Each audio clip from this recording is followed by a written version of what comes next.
Hey, this is Dawn, also known as Mama Love with Metal Wani. Mama Love. Yeah, and I'm here with Dino Cazares from Fear Factory. Yes, you got that right. Thanks so much for taking the time to talk with us today. No problem. I really appreciate it. It's been a busy tour, but it's been great. Awesome. So you've officially embarked on the Demanufacture 20th anniversary tour. Yep. Touring with SOILWORK, and you've got a few dates under your belt so far. How's it going? It's been going great. We've got 2 weeks of shows already. We've had a few sellout shows, and the SOILWORK guys are great. We're sharing a bus together, so 15 of us in one bus. Oh my God. So we all pretty much get along great. One person gets sick, everybody gets sick. One guy gets the sniffles, everybody gets, it's pretty close. But it's been going great, man. We're excited to be doing this 20-year anniversary tour, because this is a record that pretty much opened the door for us, and I think it's one of the fan favorites, so people are coming out to see it, and we're happy about it. Great. Playing an album in its entirety has been successful in Europe. I'm assuming that was the catalyst for you wanting to do the same for your North American fans? Well, we actually started out doing it in Australia first, because Australia was the first country that Demanufacture went gold in. So then after Australia, we decided, okay, let's take it to Europe, see how that goes. And it was very successful in Europe as well.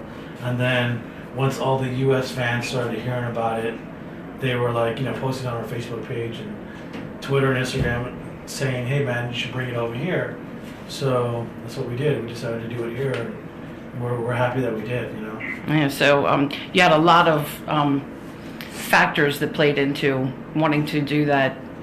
Well, one, the fans was wanting it, the demand was there, and we just saw how successful it was in the other parts of the world, so. Great. So looking back over your career with Fear Factory, especially when you were putting together Demanufacture all those years ago, did you have any idea, an inkling that it was going to become a classic of your catalog? I did once we started mixing it with this producer named Greg Reilly and Reese Fulber. Once we started mixing the record, and they pretty much saw our vision, and when you see it being created and all of a sudden all the effects come into play and how they mix the record and the production on it, just we were like, okay, this is going to be something special. You know what I mean? But every record, you feel that way every record, but you just don't know how the reaction is going to be. Well, obviously, the reaction was great, and we felt at the time that it was kind of ahead of its time because, even from our first record, there wasn't a lot of people that were doing heavy vocals and melodic vocals in the song. As a matter of fact, it wasn't anybody that I can think of. So it was something new, and when Demanufacture came out, we had grown and we had progressed as a band and as songwriters. And obviously, the production went to the next level. We were like, okay, this is going to be. We feel it's going to be big, and it was. Yeah. How do you think the climate has changed within the band or within the metal industry in general? Well, a lot's changed, but a lot has changed and a lot hasn't changed. For us, we've always been a band that's always been about touring and making money off touring and off merchandise. We never really made money off CDs. The record label made money off CDs. And the record label were just your banks that were able to loan you money to go on tour and stuff like that. So nothing like that has really changed for us. It's probably changed more for the music business as far as like record companies and how much money they're giving now, what kind of advances they're giving now. Obviously CD sales don't exist anymore, so you have to find other avenues to make money. And for us, it's always been about touring and selling merchandise. How do you think that your writing process has changed over the years? Good question. I mean, you always want to explore different avenues. You know what I mean? You always find other influences. You discover new music every day. For me, I do. As a creative artist, I'm always looking for inspiration. Whether it's music, whether it's a movie, whether it's a book. I'm always looking for a different inspiration. So once you find something that you feel that inspires you, I usually try to go write something right away. You know what I mean? Right. Like I'll go watch a killer movie, like wow, I just saw the new, Batman versus Superman, whatever. I heard something in there that I liked, or I saw something I liked, and sometimes that will spark an idea, and I'll run back and I'll try to record it, or I'll hum it on my phone. So, the creativity process is always constantly going all the time. Do you write while you're on the road? Yes. Yeah. It's always constantly going all the time. So, for me, it's kind of hard to say what exactly influences me or what it is that influences me or that really inspired me to write that riff, because it's a lot of things, Right. How has the changing lineup of your band influenced your writing? Not a lot yet, because when me and Bert did this record, it was basically just me and him. We had a couple of engineers that were helping out. A guy named Damien Reynaud was my engineer, and he was helping me out with drum programming. And then Bert had Reese Fulber, who was helping him out with vocal productions and ideas. So it was mainly, just us. But the next record, we're going to definitely incorporate Tony Campos and Mike Keller. Mike Keller did play on the new record, but he didn't write anything on the new record. Okay. So thinking back to some of your previous work, The Industralist is billed as a concept album, and it appears to be the only one you've done so far. No. No. Okay. That's not true. Obsolete. I mean, basically, Fear Factory was built on a concept. Okay. Fear Factory is anything that creates, incites, makes, manufactures fear. You know what I mean? Right. And we sing about all those different fears. Whether it be religion, whether it be politics, whether it be technology, and how technology, the pros and cons of all that kind of stuff. And so that's kind of what Fear Factory is based on. So every record from Soul New Machine to this new record, Genexus, is all, some of them are more conceptual than others, but they're all still part of the right. So all your albums roughly tie together in some way. Correct. Well, you look at the Soul of a New Machine, Fear's the Mind Killer, Demanufacture, Obsolete.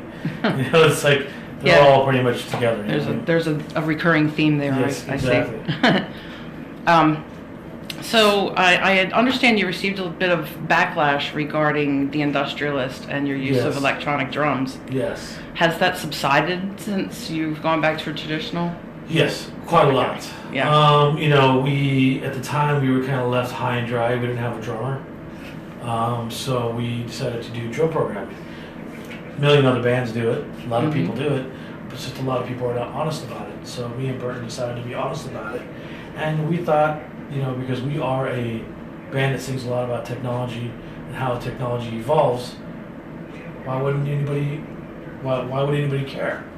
You know what I mean? As long as the album was good. Right. Well, a lot of people seem to care, and they didn't like the fact that we use a drum programming, which I didn't understand why people got that way about it, but whatever. We have Mike Keller, and he's been with the band for the past 5 years, so we used him on the new record. Awesome. So I know you've had issues with lineup changes over the years. So do you think your lineup is fairly stable at this point? Yeah, it's fairly stable. I really don't think about, I really don't feel that, the lineup changes were issues, because it's either you want to work or you don't want to work. Right. Or, some people get fired or some people have to quit. That's just how it is. It's like any job that you have. You know what I mean? Right. Oh, you don't want to come to work today? You don't want to come to work today? Okay, well then I'll find somebody who will. You know what I mean? Right, yeah. Or, issues, for lack of a better term. Yeah, we had this really good bass player that we really loved a lot. His name was Matt DeVries. Love you, Matt. And he made a life-changing decision because he has 2 kids, so he wanted to be at home first with his kids. So there's different reasons. Right. So having moved past all of that, do you feel that it's made you stronger as a band?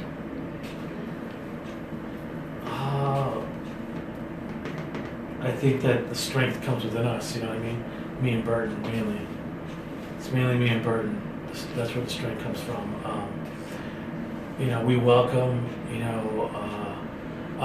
welcome anybody who wants to come and do this job. work with us. You know what I mean? Mm-hmm. And you know, as a live performance, I feel the band has gotten stronger. Yes, with Tony Capos and Mike Keller.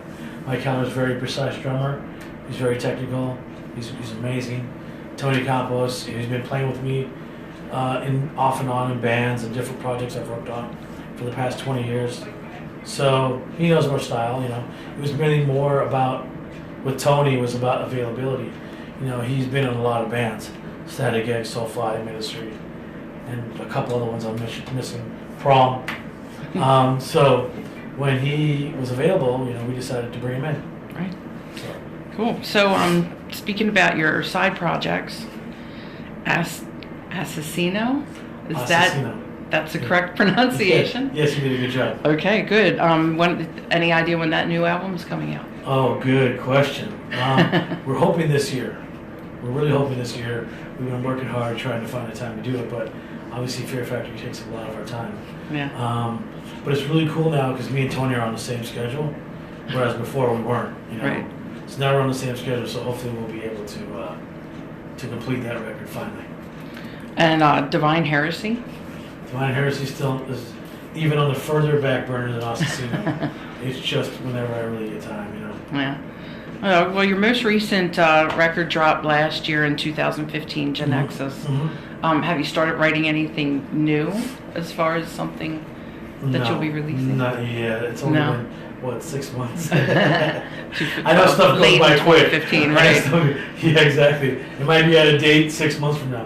No, no, we haven't started yet. But we will be soon. I was interested in the most recent news that's posted on your website about Fear Factory appearing at Comicpalooza in June. Comicpalooza. What prompted that? In Houston. I think they have different types of people signing there, you know, actors and people who do comic books and so on and so on. And I think they just wanted to tie in music with it. Oh, that's cool. And so, yeah, it's really cool. Bert's also from Houston, so I think that's where the connection came from. And I don't know, I think they're just fans of the band. Right, I was just wondering if we were going to have a Fear Factory comic coming out. Well, there is one out there. Really? We have one out there. It's called the Industralist. Okay. Yeah. I'll have to look that up. Excuse me.